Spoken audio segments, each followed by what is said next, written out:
Los cambios dentro de la vida espiritual no ocurren de un momento a otro. Son un proceso constante que transforma el corazón, la mente y nuestras decisiones diarias. A lo largo del camino, cada experiencia, cada desafío y cada momento de reflexión nos acerca más a una conexión real con Dios. Hoy queremos hablar de ese proceso y también conocer testimonios reales de transformación, como el de Vilma González, quien ha experimentado cambios significativos en su vida espiritual. Bienvenidos a este espacio del episodio número 5, donde juntos exploraremos cómo ocurren los verdaderos cambios. Hola, ¿cómo están? Buenos días. El día de hoy nos encontramos con nuestra hermana Vilma, que vamos a hablar de un tema muy relacionado hacia la espiritualidad. ¿Cómo estás, hermana Vilma? Muy bien, mi hermano. Gracias a Dios. Vuelvo y les digo, gracias por la invitación. A mí también me da gusto estar aquí. Qué rico tenerte. Bueno, iniciamos con entendiendo ese cambio espiritual que siempre va a aparecer en nuestras vidas. Y quisiera preguntarte, cuando hablamos de esos cambios espirituales, ¿a qué nos estamos refiriendo exactamente? A esa transformación que logra el Espíritu Santo en nosotros, en que basado en el texto, el que está en Cristo, nueva criatura es. Las cosas viejas pasaron, y aquí todas son hechas nuevas. Entonces, cuando esas cosas viejas pasan, obviamente ocurren cambios. Y una pregunta que me sale es, ¿esos cambios ocurren de repente o es un proceso? Generalmente, y es mejor que sea un proceso. Es muy beneficioso que se den procesos, porque los cambios que ocurren súbitamente no son estables y duraderos. Son como emocionales. En cambio, los cambios que se dan por procesos van más seguros, dan más solidez, son estables y duraderos. ¿Cómo empezaste a identificar que algo está cambiando dentro de ti? Bueno, yo sí he notado cambios, pero los cambios... Voy a contarte un poquito. Yo no nací en el Evangelio, pero cuando tenía 5 años, mi mamá conoció el mensaje. Entonces, desde los 5 años, yo estoy asistiendo a la iglesia. Y obviamente, desde ese momento empezaron cambios en mí, proyectados por lo que escuchaba. Siempre me llamaba la atención, por decir algo, el tema de las normas. E invité a mi mamá a que pues, me quitara ciertos vestidos que ella me ponía, de lo que ella me hacía. Ella me cuenta que yo la persuadía a que me hiciera esos cambios. Y en mi adolescencia tomé la decisión de cambiar mi vida y de hacerme bautizar. Entonces ese fue el primer cambio. Luego pues vino siguiente adolescencia, la juventud. Y en la juventud hubo un cambio, ahí sí fue como brusco, porque estudiaba en colegios públicos en mi región, y mi mamá y el pastor de ese momento quisieron enviarme a estudiar a Icolme, a terminar mi bachillerato allá. Entonces fue brusco, de la provincia a la ciudad y de la libertad a un internado. Wow, sí, qué cambio. Sí, entonces en el internado, pues obviamente es un entorno de personas que uno no conoce, porque había de varias nacionalidades y de varias regiones del país. Y en mí muy joven, pues tenía que adaptarme a las costumbres de cada uno de los que estábamos ahí, porque cada quien llevaba sus propias costumbres y hábitos de vida. Entonces, pues me tocó ajustarme. Entonces hubo un cambio. Ese cambio sí fue más bien brusco, ¿sí? Como así. No se dio un proceso. Sin embargo, yo soy como de fácil adaptación y procuro ajustarme, digámoslo así, al momento de vida que hago, que tengo, ¿sí? De la actividad del día. Y pues a partir de allí, en mi juventud, terminé el bachillerato, regresé a Cali, queriendo buscar trabajo, pero no sabía hacer nada, quedé terminando solamente el bachillerato. Entonces hay unos cambios bastante fuertes y solamente me sostenía la mano de Dios. Sí. Y como no conseguí trabajo en Cali, mi papá y mi mamá querían siempre que siguiéramos estudiando porque siempre nos incitaban a ir al estudiar. Pero yo no tenía los recursos. Y éramos 7 hermanos. Yo quería trabajar para poder darle gusto en seguir trabajando. Como no lo conseguí en Cali, tuve la oportunidad de venir para Bogotá. Y me vine a Bogotá y ese fue el cambio. Si a Medellín y Colvin fue duro, Bogotá fue peor. Okay. Y también era muy joven, había terminado el bachillerato. En ese momento la mayoría de edad era los 21 años. Y llegué aquí a Bogotá a los 22 años y era como hoy en día uno tener 17 o 18 años. Fue muy duro, difícil, sin embargo traía en mente lo que tenían que proponerme, ¿sí?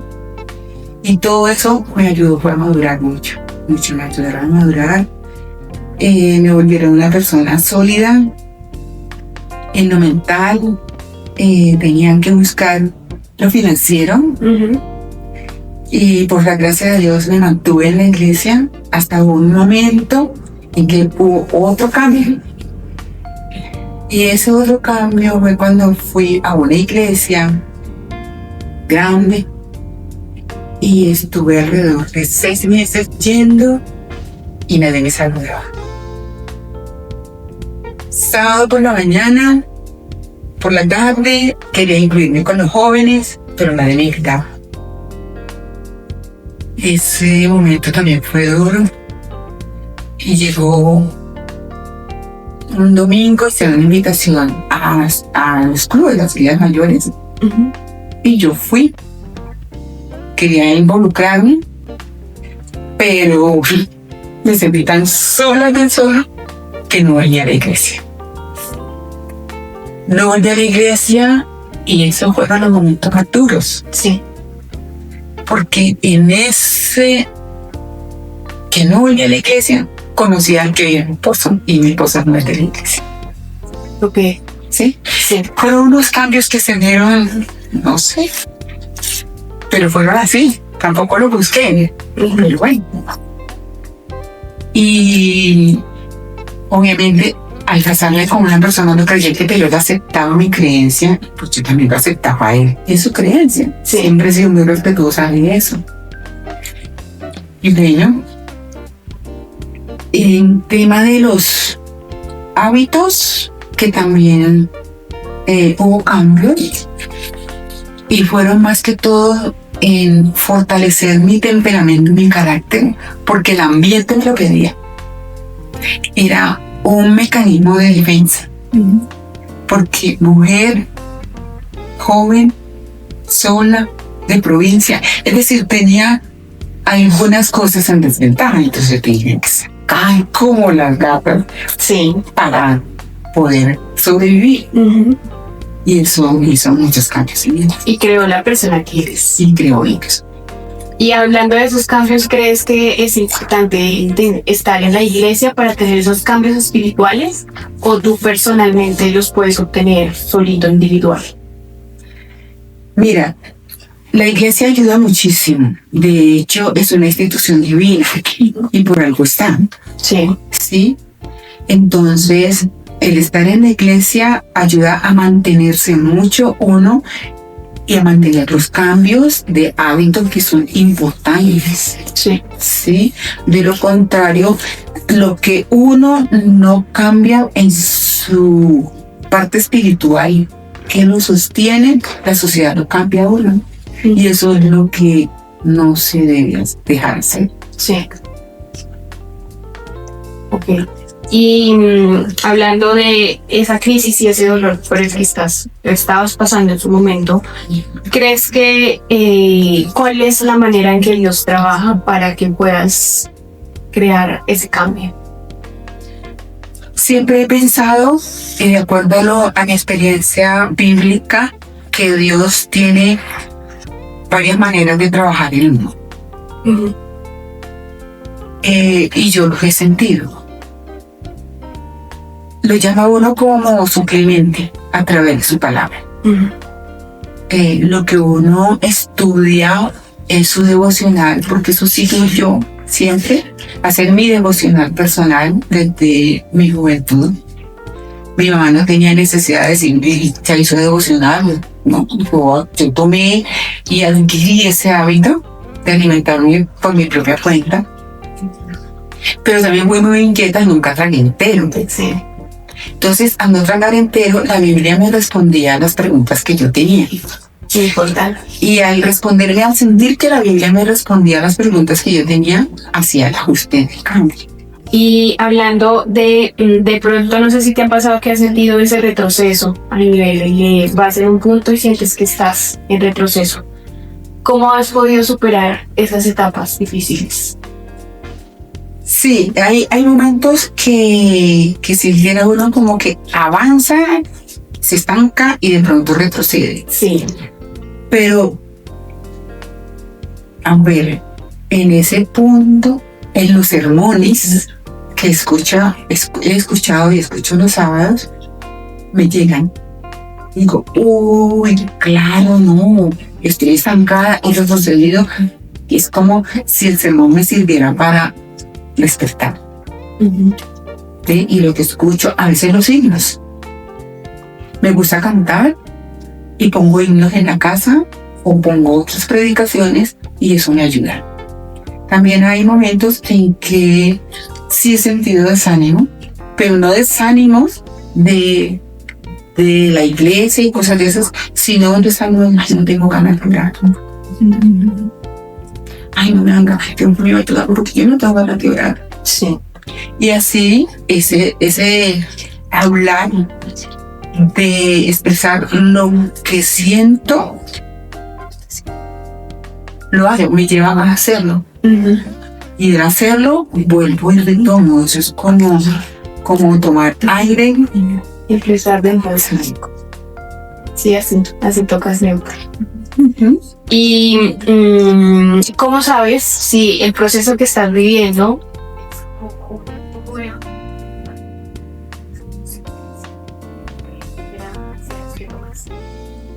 yo le pregunto a Dios en oración? Y muchas preguntas que le hago es si yo le gusto como soy. De hecho, sí. Pero le pregunto, y si como soy no le gusta, pues él es el alfarero. Sí. Yo soy el barro. Entonces, que me transforme. Pero que esa transformación no me duela, porque a mí no me gusta el dolor. Sí, yo soy malísima para el dolor, entonces eso sí se lo digo a él. Cuéntanos de esa conexión que tienes con él. ¿Cómo haces tus oraciones? Mis oraciones a veces son largas. Uh-huh. Yo a veces, como una oración puede ser de 5 minutos, puedo demorar 40-45 minutos en una oración. Y siempre al inicio de la oración, después de haber exaltado a mi Creador, me pongo yo a su disposición para que uno me escuche, 2, que traiga a mi memoria todo lo que a él no le gusta para pedirle perdón, porque hay cosas que uno dice no, lo normaliza. Sí. Entonces al normalizarlo, pues es como si los estuviera justificando, y yo esa parte no la quiero hacer. La verdad no me da miedo. Entonces, pues, le pido a él que traiga a mi memoria esos detalles que manchan mi vida y que a él no le gustan, y que lo haga el Espíritu Santo. Y entonces es la parte de la oración que generalmente dedico los primeros 5 minutos a mí, Uh-huh. para poder hacer o interceder por otro. Creo que yo lo valido bastante, yo misma lo valido bastante, porque yo pienso que ¿cómo puedo pedirle a Dios que ayude a Manuela si yo estoy mal? Sí. ¿sí? Un ejemplo.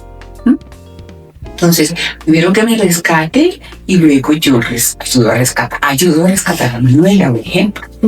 ¿Sí? Entonces, siempre me pongo como que primero que me limpie a mí para poder ayudar a otros. Y esa parte me sensibiliza mucho en la oración.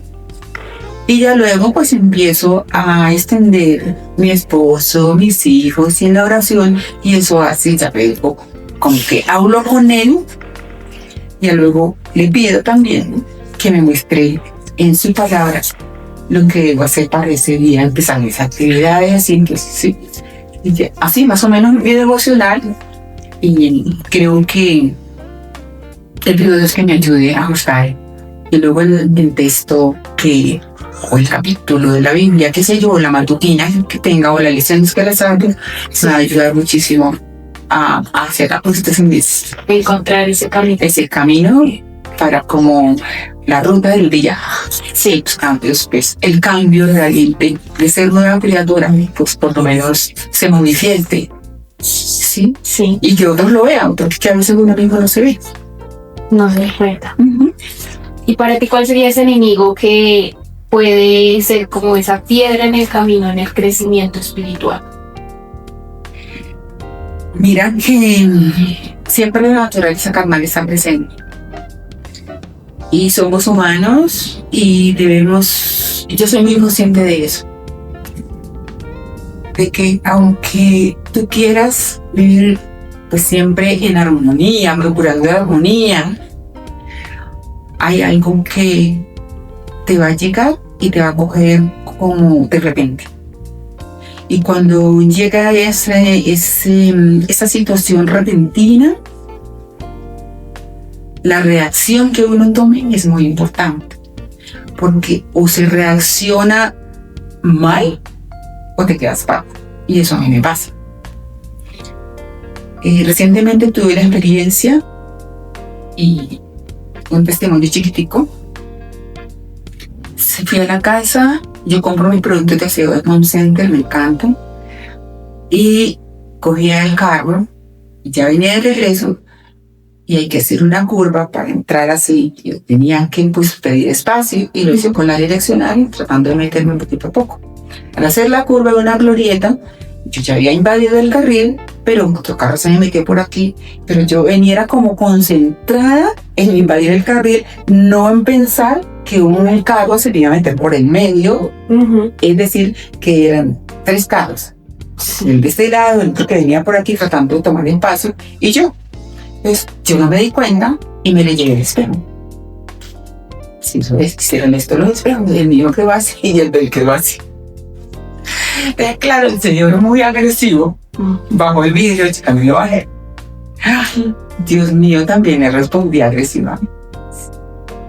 Y después reaccioné, Dios, se me salió viva. Sí. Y él quería que yo pues le pagara. Y en esa defensa siempre me apoyó mucho a mi esposo, que él conoce mucho. Sí. Y llamé. Me dijo, no vayas a mover el carro porque el señor quería que lo moviera. No lo muevas, ya voy para allá. No lo muevas, no lo muevas. Y entonces yo le conté lo que pasaba y le mandé como fotos y eso. Ya voy para allá. Y ahí estuvimos como unos 20 minutos en que yo no, y el señor que sí, que me responda, y yo que no me respondo. Y ahí sí, y el señor me dice, no sus papeles. Y sé por qué no tiene papeles, a mí si usted es autoridad. Sí, bueno, yo tenía, gracias a Dios, algunos argumentos, pero sé que hubo momentos en que no reaccioné como tenía que reaccionar. Me gustaría saber, volviendo a ese tema en donde nos hablas de la soledad, en donde viviste ese periodo de soledad. Yo siento que la soledad es un enemigo para seguir el camino espiritual. ¿Qué consejos tendrías para esas personas que se sienten solas en este momento? Mira, yo alguna vez, porque yo estudié psicología, y precisamente mi trabajo de grado lo orienté a eso. Y en la iglesia de salud, sobre todo, pues siempre me he caracterizado de muy joven por ser como líder. Sí, y eso es como un don del Espíritu Santo que me ha puesto a mí como en ese escenario. Sí. Y tuve una charla en Sociedad de Jóvenes acerca de eso, de ese manejo de la soledad, de cómo debemos vivir en familia. Hay muchachos jóvenes que son únicos, solos en una familia, solos adventistas en una familia que no lo es. Entonces también hay soledad espiritual, ¿sí? Y todo eso que yo enseño lo he llevado a mi vida, porque si yo lo enseño, cómo sentir, cómo reaccionar en mi soledad, y te cuento que hay momentos que me encanta la soledad, la manejo, porque aprendí a que uno debe darse el tiempo para retroalimentarse, para revisarse. Y es rico a veces estar solo, no siempre. Ya cuando los momentos de soledad se extienden, ya es diferente. He procurado que no se extiendan, y es el consejo que doy, que los momentos de soledad, que son buenos, ¿cierto?, que no se extiendan, porque ahí ya vienen a ser peligrosos. Hay que reaccionar a eso y tener una comunidad social que lo ayude a uno a esos momentos de soledad. Confía usted en el otro o no, pero pase momentos ricos con el otro. Rodearle de él. Sí, y siempre hay que tener una comunidad social. En ese proceso en el que queremos ese cambio y no queremos soltar ciertas cosas, ¿qué recomendarías o cómo afrontaríamos ese momento? Cuando no queremos soltar ciertas cosas es porque las tenemos normales y las justificamos. Pero siempre debemos preguntarnos si está bien lo que hago o lo que pienso, y si eso agrada, y si eso me ha traído beneficios.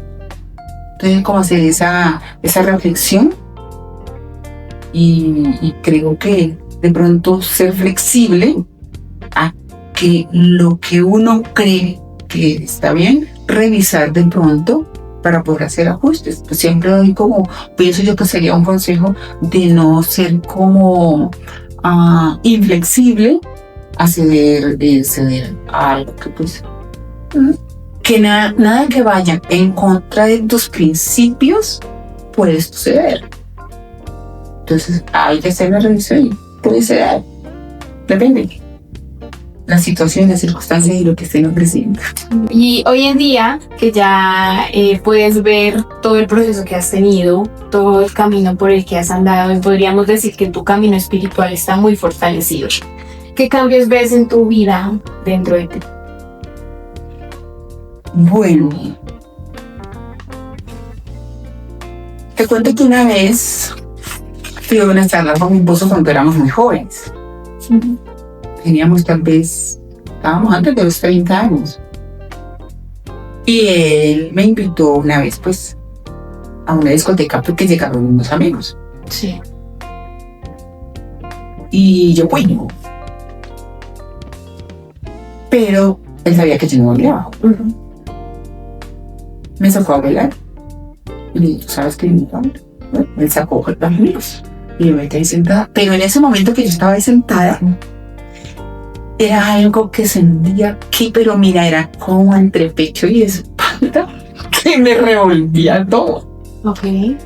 Entonces, mientras él bailaba, dije, dame la llave del carro y yo te espero en el carro. Y eso era como un segundo piso, y fue algo que volé bajando esas escaleras y me metí al carro, y lo esperé como estar en una donde dormía.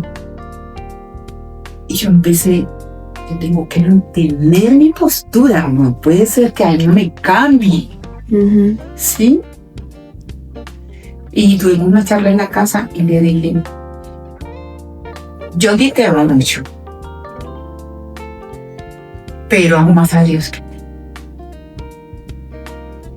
Tú debes pensar y debe ser tan beneficioso que tienes un rival como Dios, pero en primera.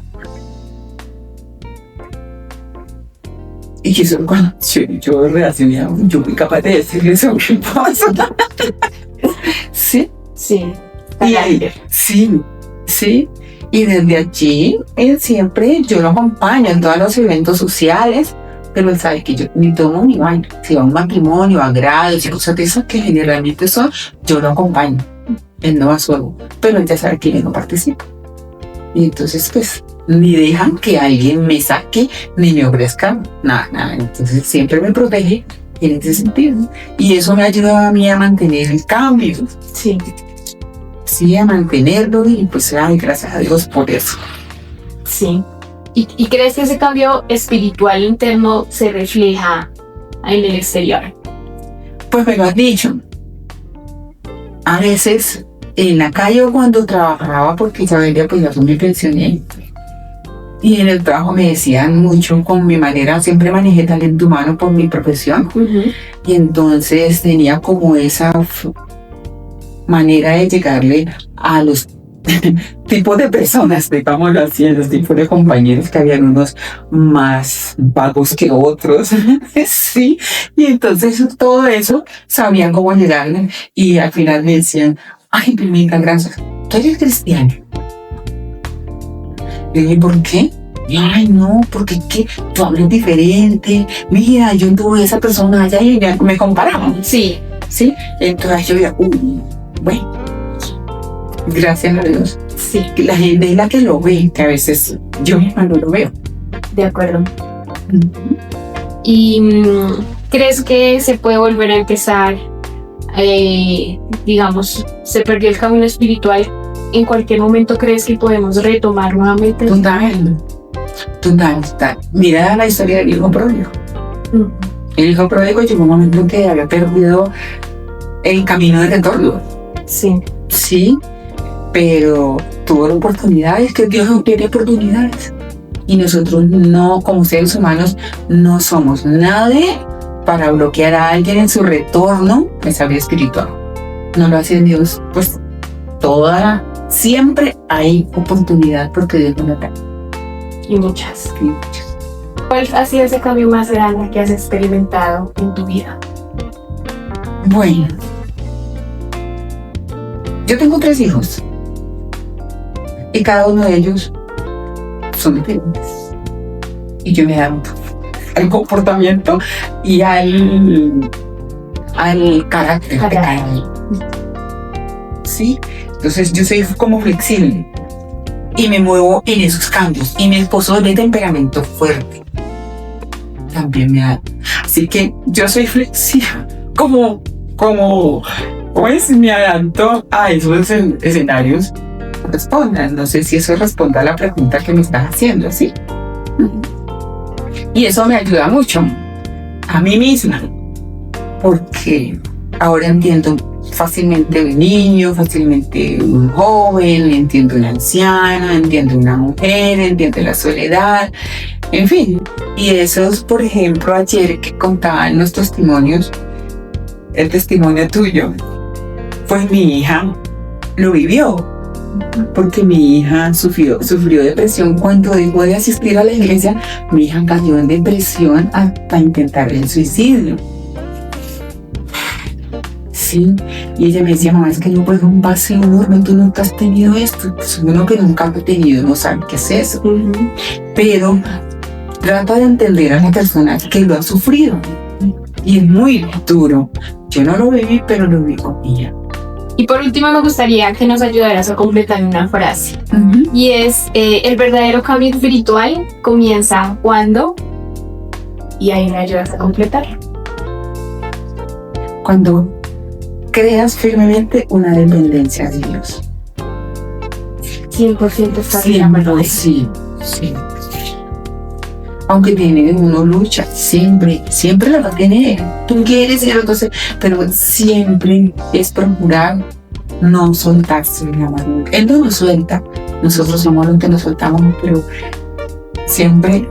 Y preguntarle a él si va a nuestro lado, porque puede suceder que uno camine pensando que está ahí a un lado de uno, pero resulta que se le va en el camino. Y eso se da. Bueno, muchas gracias por estar este día con nosotros. Y nada, espero que tengas un excelente día. Muchas gracias por acompañarnos y chao. No, con mucho gusto, qué rico, fue un momento muy bonito.